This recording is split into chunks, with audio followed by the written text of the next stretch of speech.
Hi hello friends, ഇന്ന് ഞാനൊരു mutton കറി recipe ആയിട്ട് വന്നിട്ടുണ്ട്. ഇതെങ്ങനെ ചെയ്യേണ്ടതെന്ന് നോക്കാമല്ലോ. അതിനായിട്ട് ഞാൻ പാത്രം ചൂടാകാൻ വെച്ചിട്ടുണ്ട്. അതിലേക്ക് എണ്ണ കൂട്ടിയിട്ടുണ്ട്. അതിൽ പട്ട, ഗ്രാമ്പു, പെരിഞ്ചീരകം ഇട്ടിട്ട് ഒന്ന് വറുത്തെടുത്തിട്ട് അതിലേക്ക് ഒരു കപ്പാണത്ര ചെറിയ ഉള്ളി കൂട്ടിയിട്ടുണ്ട്. ആ ചെറിയ ഉള്ളി ഒന്ന് വറുത്തെടുക്കണം. അതിലേക്ക് ഇഞ്ചി വെളുത്തുള്ളി മുറിച്ചത് കൂട്ടുന്നുണ്ട്, അതും ഒന്ന് വറുത്തെടുക്കുന്നുണ്ട്. അതിലേക്ക് കരിവേപ്പില കൂട്ടിയിട്ട് ഒന്ന് വറുക്കുന്നുണ്ട്. അതായിട്ടാകുമ്പോൾ ഒരു കപ്പ് തേങ്ങ ചിരകിയത് കൂട്ടിയിട്ടുണ്ട്. അതൊന്ന് ചുവന്നിട്ട് വറുത്തെടുക്കണം. അതൊന്ന് ചുവന്നിട്ടായിട്ട് വരുമ്പോൾ അതിലേക്ക് പൊടികൾ കൂട്ടാം. അതിലേക്ക് ഞാൻ ഒരു സ്പൂൺ ആവുന്നത്ര മല്ലിപ്പൊടി കൂട്ടുന്നുണ്ട്, പിന്നെ 2 സ്പൂണ് മുളക് പൊടി കൂട്ടുന്നുണ്ട്, കുറച്ച് മഞ്ഞളും, പിന്നെ കുറച്ച് മട്ടൻ മസാല കൂട്ടിയത്.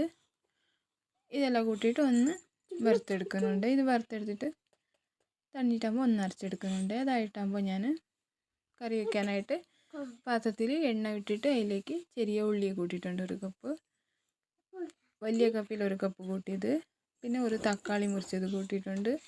അതിലേക്ക് ഞാൻ വേവിച്ച് വെച്ച മട്ടൻ കൂട്ടിയിട്ടുണ്ട്. മട്ടൻ ഒരു 5 വിശൽ കൂക്കിയിട്ട് വേവിച്ചെടുത്തത്. അതായിട്ടാകുമ്പോൾ അരച്ച് വെച്ച മസാല കൂട്ടിയിട്ട് മല്ലിയിലയും കരിവേപ്പില കൂട്ടിയാൽ നിങ്ങളുടെ മട്ടൻ കറി റെഡിയായി. റൊട്ടി ചപ്പാത്തിയുടെ കൂടെ എല്ലാം നല്ല ടേസ്റ്റ് ഉണ്ടാവും. ചോറിൻ്റെ കൂടെ എല്ലാം ട്രൈ ചെയ്ത് നോക്കി.